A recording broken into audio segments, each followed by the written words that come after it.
Because in addition to the division of spoils by the victors, the First World War also unleashed the largest, most determined revolutionary upsurge that the world has ever seen. This began very, very slowly. In 1914, everybody went to war with drums and bugles and flags, etc. And those organizations, those political parties, particularly the mass socialist parties all over the world, who had sworn at conferences that should the capitalists dare launch an international conflagration, they would down tools, they would go into the streets, they would use their parliamentary representatives to stop this war, shut up and voted for war credits, for mobilization, for conscription, for the war. In fact, in 1914, not a single socialist deputy in any of the parliaments of the democracies or the limited democracies like Germany voted against war credits. It took until the fall, until December, when the first, Karl Liebknecht, may his name live forever, voted in Germany against that and was imprisoned shortly thereafter, along with Rosa Luxemburg, for his trouble. There was a ghostly silence as the armies marched off, and everybody thought it was going to be over by Christmas. There were songs written about that. Everybody was going, the boys would be home for Christmas. But as the thing began to get bogged down, people began to come to their senses. And a very small group, much smaller than what we have in this room today, a very small group of socialist activists got together in a Swiss town called Zimmerwald. And they wrote the Zimmerwald Manifesto. And it started off, proletarians of Europe. The war has lasted more than a year. Millions of corpses cover the battlefields. Millions of human beings have been crippled for the rest of their lives. Europe is like a giant human slaughterhouse. All civilization, created by the labor of many generations, is doomed to destruction. The most savage barbarism is today celebrating its triumph over all that hitherto constituted the pride of humanity. It was written by Leon Trotsky at the request of the committee and ended, since the outbreak of proletarians, since the outbreak of the war, you have placed your energy, your courage, your endurance at the service of the ruling classes. Now you must stand up for your own cause, for the sacred aims of socialism, for the emancipation of the oppressed nations as well as of the enslaved classes by means of the irreconcilable proletarian class struggle.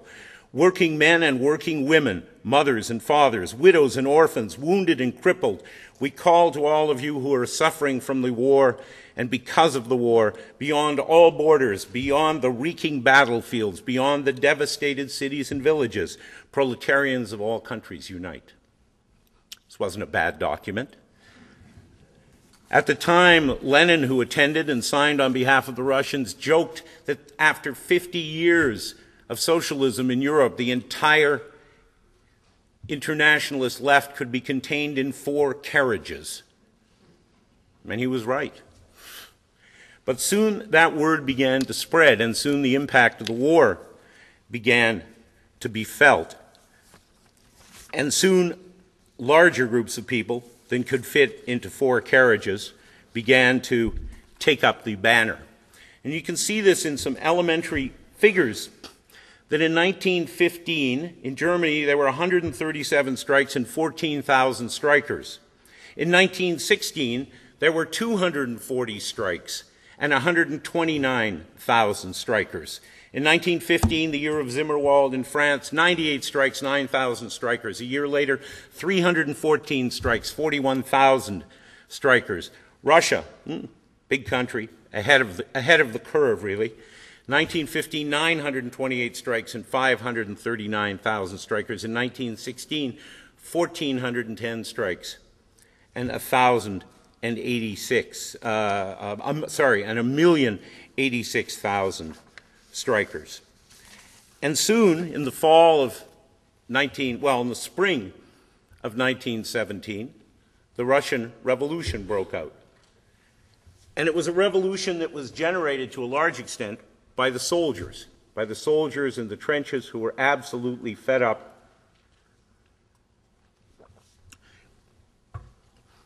with being driven forward in mass attacks by their officers. And immediately after the Russian Revolution, which was directly a result of peace, on October 26th, the day after the revolution, Lenin issued the Decree of Peace. It was voted on by the All Russia Congress of Soviets.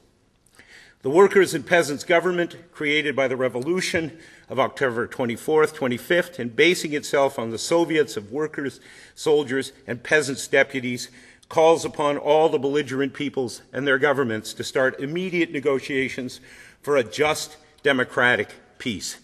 By such a peace, the government means an immediate transfer without annexations, i.e., without the seizure of foreign lands, without the forcible incorporation of foreign nations, and without indemnities, and on and on. And this was no longer the work of a small group of marginal extreme politicians who could be contained in 4 carriages in Switzerland. This was a statement of a government of one of the largest countries in the world that was ruling over millions of people. And this began to be heard. And a few weeks later, after they figured out where they were, the Bolsheviks published the secret treaties. They published them in the newspapers.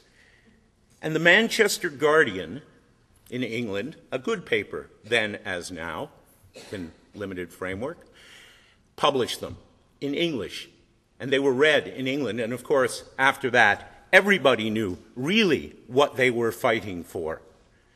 And things began to get a little iffy for the various governments, with upsurges, revolutions starting to take place over and over again in country after country. Certainly in Germany, in the fall of 1918 was the German Revolution. In 1919, the Hungarian Revolution. Certainly, and again, these were upsurges, they were crushed, but not only there, Central and Eastern Europe was in crisis. The hatred of the ruling classes that had dragged millions to their death, 9 million, 15 million, nobody really knows, and maimed millions and millions more, physically, emotionally, every way, led to the greatest explosion of popular revolt the world has ever seen. 3 empires were wiped off the map, first the Russian, then the Austro-Hungarian, then the German. This upsurge spread everywhere. In Vancouver, the first general strike in Vancouver was held in 1918. Why? Because Ginger Goodwin, labor leader on Vancouver Island at that point, led a strike for the 8-hour day in 1917. His leadership of the strike and his outspoken opposition to the war had brought him to the attention of the authorities. He was, as we hear on the news about other people in other situations, known to the police. He was tubercular. He had lung problems. His conscription status, though, after he led this strike, was changed from unfit to fit for service in an overseas fighting unit. Ginger Goodwin, no fool, understood that this was a death sentence, and he went into hiding. So the next time you're looking at the August long weekend, which sometimes falls on August 2nd, perhaps we should name it at some point in the future in memory of that strike and in memory of Ginger Goodwin. And to see how contentious the things that came out of the First World War are, you only have to look at this kind of pathetic back and forth around the Ginger Goodwin Highway on Vancouver Island, where it was finally named that under the NDP government, and the signs promptly taken down when the Liberals got in. Who says they don't have a sense of history? Who says that these things are unknown, opaque events of a dark and distant past?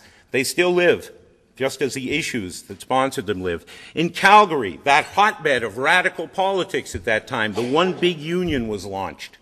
The Winnipeg General Strike. Strikes took place all across this country. In Seattle, 60,000 workers went out around the Seattle General Strike. In Pittsburgh, there was a general strike. In Europe, there were both strikes, which I'll get to, and something far more disturbing. The Navy and the Army began to come apart. Just as the Russian Army had collapsed and provoked or aided, supported, made possible the Russian Revolution, people in England were beginning to worry. G. Lambert, MP, Tory, in March of 1919, undoubtedly there was, at the end of last year, grave unrest in the Navy. I do not wish to be violent, but I think I am incorrect in saying that a match would have touched off an explosion. Unfortunately, nobody lit that match. But it had been the German Navy instructed to go to sea in a kind of suicide attack against the British Navy, who refused and who set off the chain of events that overthrew the German monarchy. In England, there were mutinies on minesweepers at Rosyth on January 13th. There was a mutiny on the patrol boat Kilbride at Milford Haven, where the red flag was hoisted. 150 seamen broke out of their ships at Port Edgar on hearing they were due to return to the Baltic to fight against the Bolsheviks. The first destroyer flotilla was prevented from returning to the Baltic War. Half the ships sailed. Over and over again, when you look at that history, crews of warships were beginning to rebel, soldiers were beginning to rebel, and workers were beginning to rebel. The same thing happened in the French Navy, where there were mutinies against serving as the thugs of French imperialism against the Russian Revolution. The threat of revolution seemed to be everywhere. In a single week in January of 1919, 30 incidents of insubordination by British troops involving 100,000 soldiers and sailors were reported. Belfast was paralyzed by strikes. In Glasgow, 100,000 workers gathered in George Square demanding the 40-hour week and the end to the war, and welcoming home John Maclean, the Scottish trade union leader who had been imprisoned for his anti-war activities. In Johannesburg, South Africa, workers took over City Hall and prepared to take over the city. In New South Wales, Australia, seamen and miners struck. In Milan, the famous factory occupation. The streetcar drivers of Buenos Aires led the way to a general strike in Buenos Aires, in Argentina's capital. Sometimes these things were led by anarchists, sometimes by socialists, sometimes by nobody at all, it seemed. But everywhere, inspired by the Russian Revolution, the masses were rising. Unfortunately, these things were crushed. The Hungarian Soviet Republic was crushed. The Bavarian Republic, which was a republic led in many cases by writers and artists, playwrights, was crushed. The general strikes that took place in city after city were crushed. The Winnipeg general strike, crushed. As Rosa Luxemburg wrote about the failure of the Spartacus uprising in Germany, order reigns in Berlin.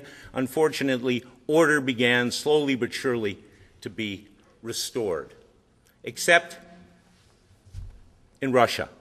And there, it was slowly bottled up and strangled and transformed and ultimately destroyed. Again, the ruling classes have long memories. They never forgave the Bolsheviks for what they did to them in 1917. And even though it might have taken until the 90s to stamp out what was left of that flame, they too realized that, as the British Tory MP had said, all it took would have been a match.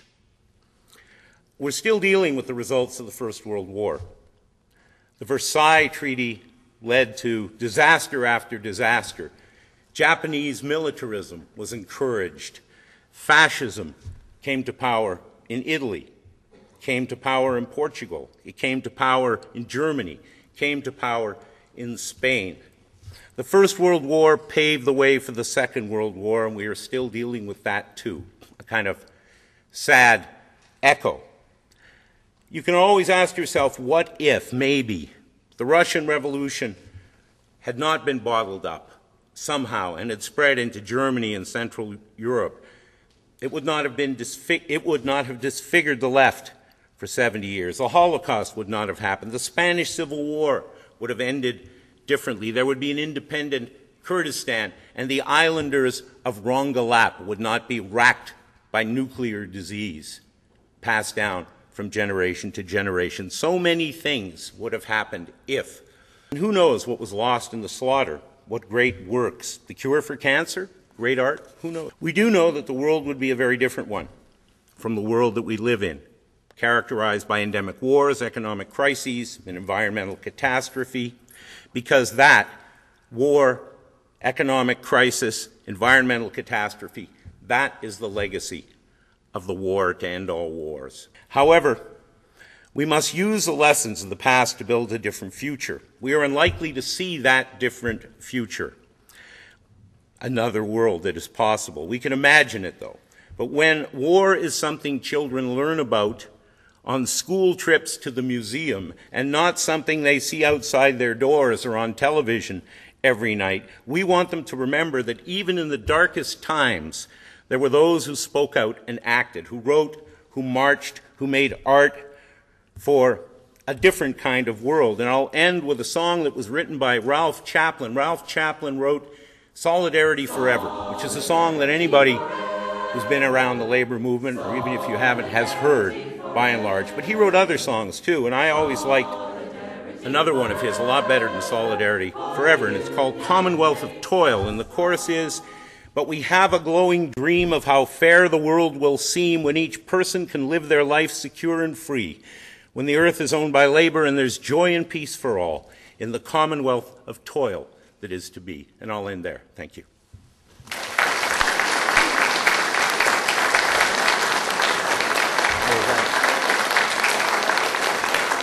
Okay.